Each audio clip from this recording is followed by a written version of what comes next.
Children's programs continued to provide new and exciting entertainment. They had to, as children became more sophisticated in their tastes, and classroom demonstrations were replaced with more innovative programs. These often provided showcases for comedians who later went on to become stars in prime time. Could you show us the incredible way that you actually read other people's minds? Certainly. And not only that, but I will also show you the incredible way that I actually read other people's minds. Good. Well, let's begin. I think Magic Bag had quite a few series, and that brought into the ABC myself, Max Gillies and Mary Keneally and Stephen Blackburn and Jeff Brooks. John Clark worked on Words Fail Me. Ian McFadden was there.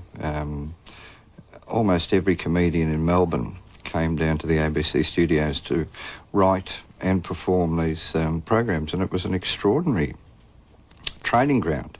The only limit to it was that every script you wrote had to go to a mysterious education committee, and they would come back to you all crossed out and wrecked and things, and obviously the education committee had no sense of humour and we had no sense of education. Chuck our boots into Rabbit's ute and burn down to High Street for the skating rink. Burn down to High Street for the skating rink? Yeah. I wanted an essay, not a page full of barroom slang. Is it too much to ask for a little bit of decent, well-expressed, grammatically correct, well-spelt, properly punctuated English? That's what I've given you. I mean, I've written the truth, that's what we do. The truth? If I wanted the truth, I would have asked for it. I wanted an essay.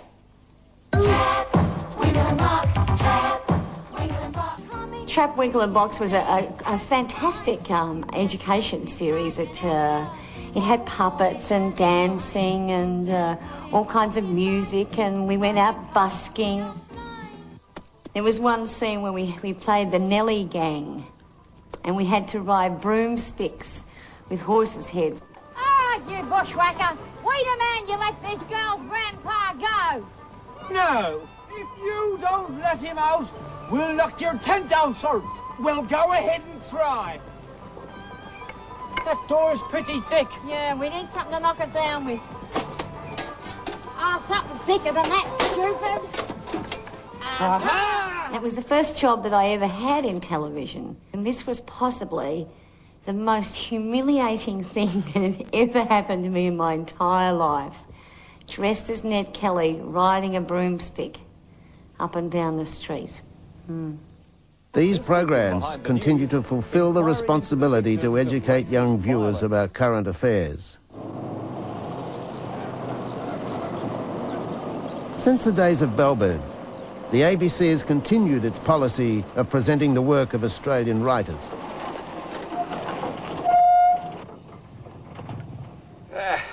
Joan's going to wonder what's happened, me getting in so early.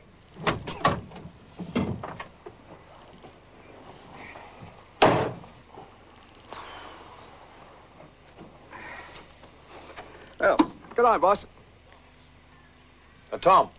Yeah? Just like a word. Yeah? Where? You know how things are, Tom. We're pretty much up against it.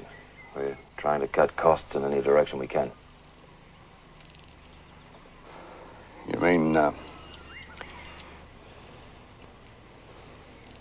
you're giving me the sack? No, not that. Yes, I suppose that's what I mean.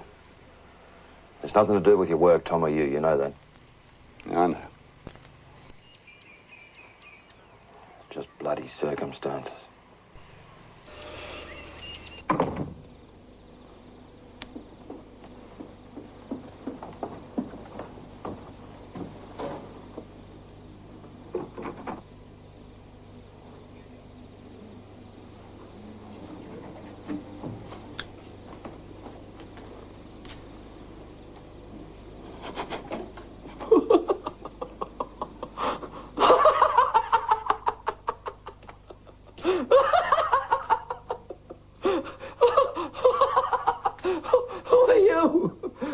Pardo's little sister?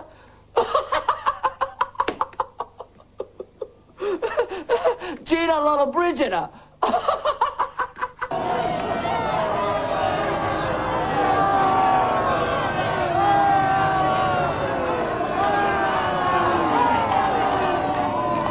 Men and women.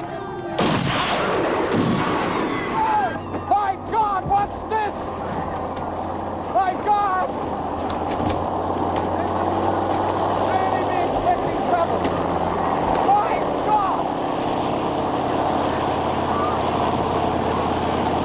It seems essential to me. The innovation continued with Mud Bloody Mud mixing larger-than-life comic strip characters with archival footage. Without attempting to intermesh either of us with a lower echelon of the other. Of course. You take care of the rear, Prime Minister, and I will handle the front. And drama, laced with comedy, took a new turn.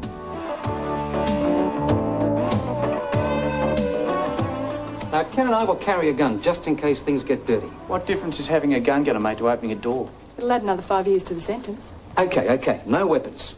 Leave your bazookas at home, boys. Anyway, it just might draw attention to us. Yes, I think it's important, if we're going to dress up as Paul Robeson and break into a church in a nice country town and kidnap a Zal Piggott, I think it's imperative that we don't draw attention to ourselves. Co-productions with local and international companies allowed us to venture further afield.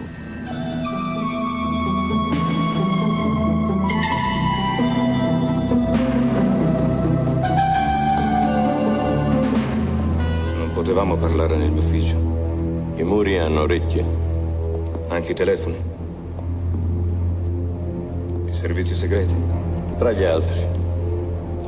Che cosa sta succedendo, Luca?